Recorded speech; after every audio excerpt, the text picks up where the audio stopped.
Have you ever wondered what it takes to be a true hero? In a time of oppression, one man was chosen to stand against the odds. I am Samson, once hailed as the strongest man alive. Now, I stand before you, humbled by time and fate. From birth, I was set apart. A Nazarite, they called me, dedicated to God with strength beyond measure, but youth and power. They have a way of clouding one's judgment. I remember the day I first truly felt my strength. A lion, fierce and snarling, crossed my path. With bare hands, I tore it apart. The rush of power was intoxicating. I began to see myself as invincible, a law unto myself. How wrong I was.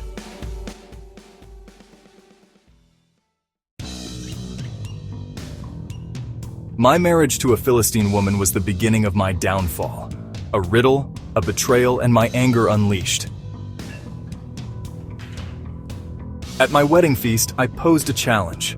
Out of the eater, something to eat. Out of the strong, something sweet. The answer, known only to me, spoke of the honeycomb I'd found in the lion's carcass.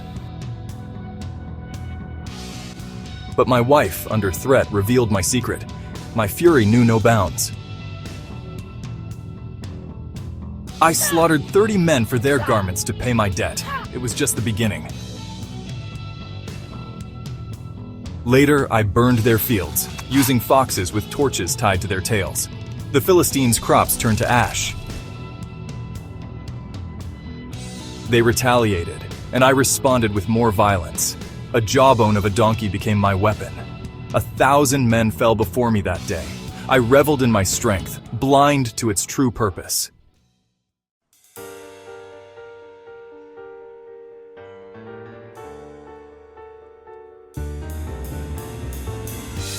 Then came Delilah, beautiful, cunning Delilah. She uncovered the secret of my strength, my uncut hair. Night after night, she asked me, "Tell me the secret of your strength." And night after night, I lied.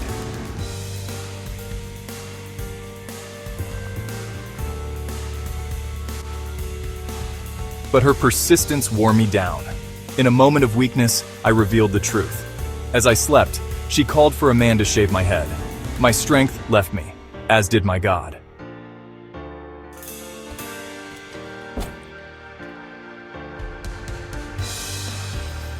Betrayed, shorn, and blinded, I found myself a slave to those I once terrorized.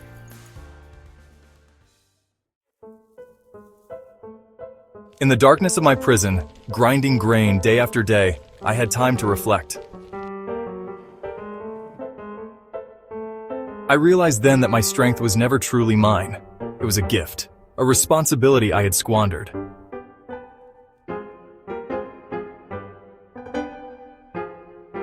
As my hair began to grow, so did my understanding.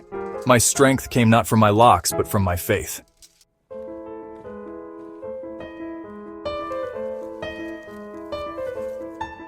The Philistines, in their arrogance, brought me to their temple to entertain them. Little did they know, they were sealing their own fate.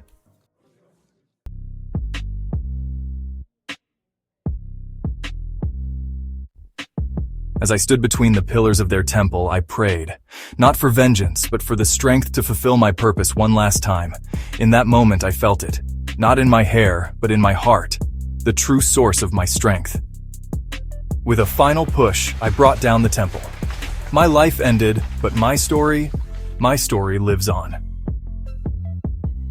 I was Samson, judge of Israel for 20 years, a man of great strength, great weakness, and ultimately, great faith. Remember my tale, not for the strength of my arms, but for the strength found in redemption. For in the end, it is not our might that defines us, but how we choose to use it.